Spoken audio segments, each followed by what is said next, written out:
What's up guys, welcome back to Gladiators Tribe, and today we're doing another top 5 best rackets out of absolutely nowhere in the middle of the year. We never do that, but that is because under one of the recent videos about how to choose the perfect racket for your game style, if you haven't seen that video, check it out over there. Some of you lads commented that I'm wrong, and it's not that rackets are split between control and feel and power and spin, and there are rackets that do everything well and lay right in the middle, which is partially true but not all the way true. So with this top 5 of most versatile rackets for those who either want everything or don't exactly know what they want, I will be proving you guys wrong by proving you guys right. So yeah, let's get started with this top 5. You can see all of the rackets hidden, very well hidden in those plastic bags behind me, and yeah, let's go ahead and start unwrapping them, starting with racket number 5. Oh lads, and a quick disclaimer, although this is technically a top 5 and it goes from worst to best, all of the rackets mentioned in this video are absolutely incredible, and this is just my kind of subjective view on what I consider to be the most versatile racket, not even necessarily the racket that I would pick out of these for my playing style. But yeah, with this disclaimer, let's get this started, and let's start with number 5. All right. And the racket number 5, actually I've been setting this up and I already forgot what oh okay, I remember. The Technifiber.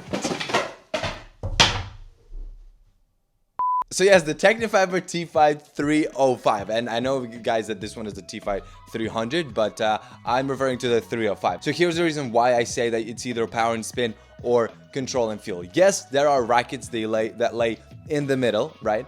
But they always lean towards either control or towards power, and they are usually way better at one thing than at the other. So in this case, for example, this racket is technically in between the two things because it has a thick beam. The string pattern, it's an 18 by 19, so it's not like super dense, but the head is like 98 inches. So although it can kind of provide you with pretty much, pretty decent power, and you can generate enough spin, because of the 98 inches and because the string pattern is still kind of dense, it's more of a control-oriented racket rather than power and spin-oriented, and it does the feel and control way better than it does spin and power. So yes, if you're looking for a racket that is kind of like in the middle, so you don't want to go completely like into the control side, but you still want a little bit of potential for spin and still a little bit of like, decent-ish power, this is a really good choice. And actually, the first time I tried this racket out, I didn't like it as much as when I just recently tried it again, just for fun. I play tested it one more time. I didn't record it or anything, but I really enjoyed this racket. It kind of like opened up in a new way for me. So yes, this is racket number 5, the Technifiber T-Fight 305. And we are gonna move on to racket number 4. Racket number 4. Alrighty, let's see what's under this bag. Again, I forgot again. Remember it. It's the Yonex. Yes.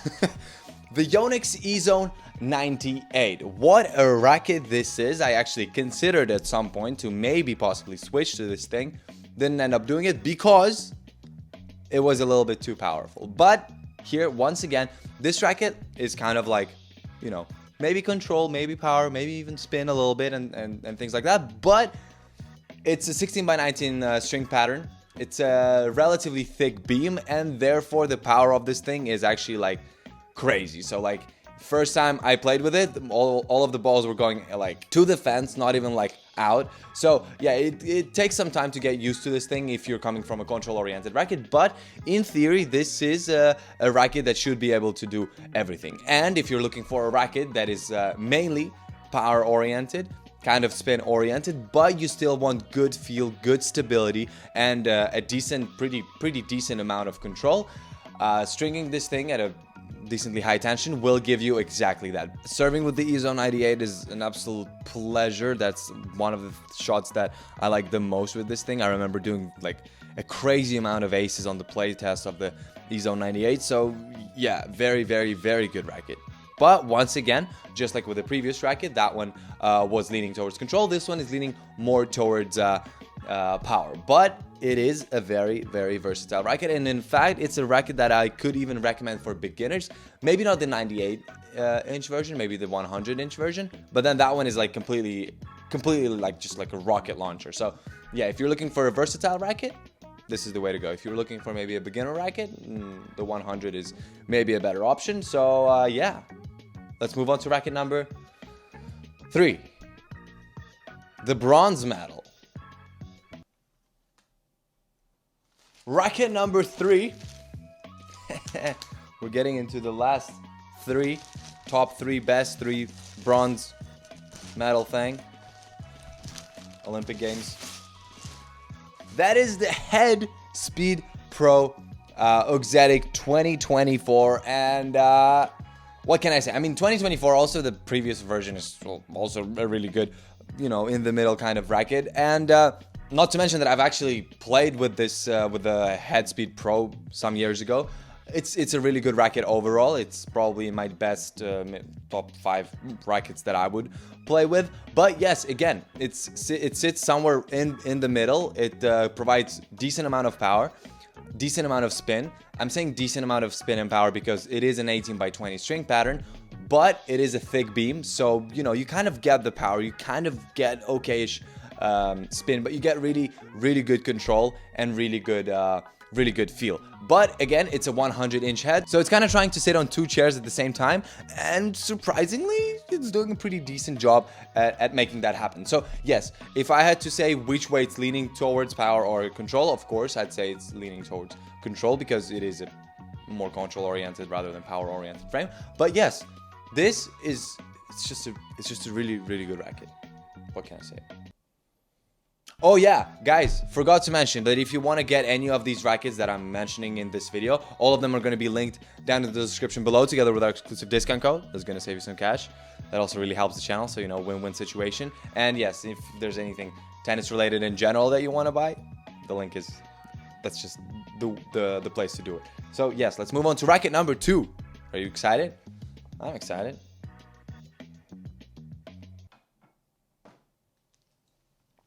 I really wasn't expecting it to be that complicated. Anyways, guys, racket number 2. And this, I was almost putting it at number 1. And I actually, last minute, I changed it. But out of all of these rackets, this would probably be the racket that I would get. Either this one or the number 1, I'm not sure. But it is the Babolat Pure Strike 100 16x20 string pattern. I've done a review of this thing like very recently, and I absolutely loved it. The Babolat strike range has always been the model that I hated. All of the types of them, either like the smaller head, bigger head, whatever, they all felt horrible to me. The sweet spot seemed the size of the tennis ball, and I just really didn't like those rackets. If I had to like do like a top list of my least favorite rackets, the Strike family would definitely be on that list. But with this 2024 edition, oh my god, did they change something. I don't know what they did, but this racket, wow.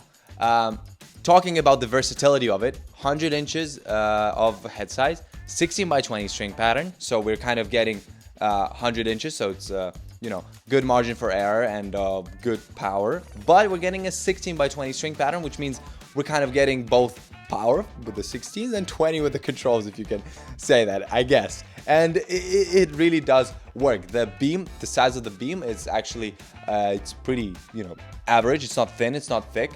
And yes, this is very close to being the perfect middle, but still a little more towards the control aspect of tennis. And that's why I would choose probably this one out of all of the range and maybe prefer it over the number 1, but just like subjectively for my type of tennis, because it's a little bit more control oriented, but at the same time it's forgiving. You have the power, you can go into the defense, and you can kind of do everything, net everything. I just really like this racket. If it wasn't for this ridiculous paint job, I might have been switching. Okay, I wouldn't be. Relax, baby, you're good. Anyways, yes, let's move to racket number 1. I don't know, I want to create some suspense before I open racket number 1, but I guess there's no way of doing it because I didn't prepare too well for this video. But yes,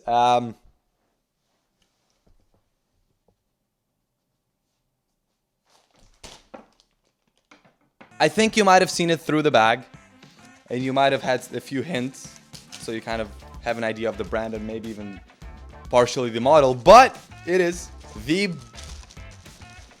Babolat Pure Aero 98. Whoa, what a racket that is, boys and girls, glads and glads. This is the Pure Aero 98, which has absolutely nothing to do with the Pure Aero, because Pure Aero is an absolute spin and power machine. This, on the other hand, again, tries to sit on two chairs at the same time, and it's doing a pretty good job at it. And this is the racket that in the Babolat range, in my opinion, sits in the middle of power and control, but it's a little bit more towards the power side because it's a small head, 98 inches, but it's a 16 by 19 string pattern. And then they have this, so 98 inches with a racket head of 98 inches, it's just hard to spin the ball no matter what the string pattern is, okay? If you take the Blade, for example, the Blade V9, yes, it's a 16 by 19 in a 98 inch head, but it's not that easy either way to generate power because you just have less head size. It makes sense. But because it has like this weird shape, the weird aero shape, I think this is what does the magic. It's so easy to generate spin with this. And then the stability is great. Control is all right. It's all right. And the feel is super nice. So this racket has really surprised me. In fact, I did the top 5 best rackets of 2023 in winter, and I did it before reviewing this thing, and I really regretted that I did that video before reviewing this because it would have been in my top 5 best rackets of 2023. It's so good. It's really good. So if I were to pick a racket to switch from my Head Gravity Pro right now to a Babolat racket, it would either be this thing or the Babolat Pure Strike. So Pure Strike 100, 16 by 20. So yes, this is it when it comes to my top 5 best rackets for those who want everything slash just versatile rackets. And just to quickly recap and summarize everything that I've said in this video, all of you glads commenting under that previous video about the rackets that do everything well and sit right in the middle.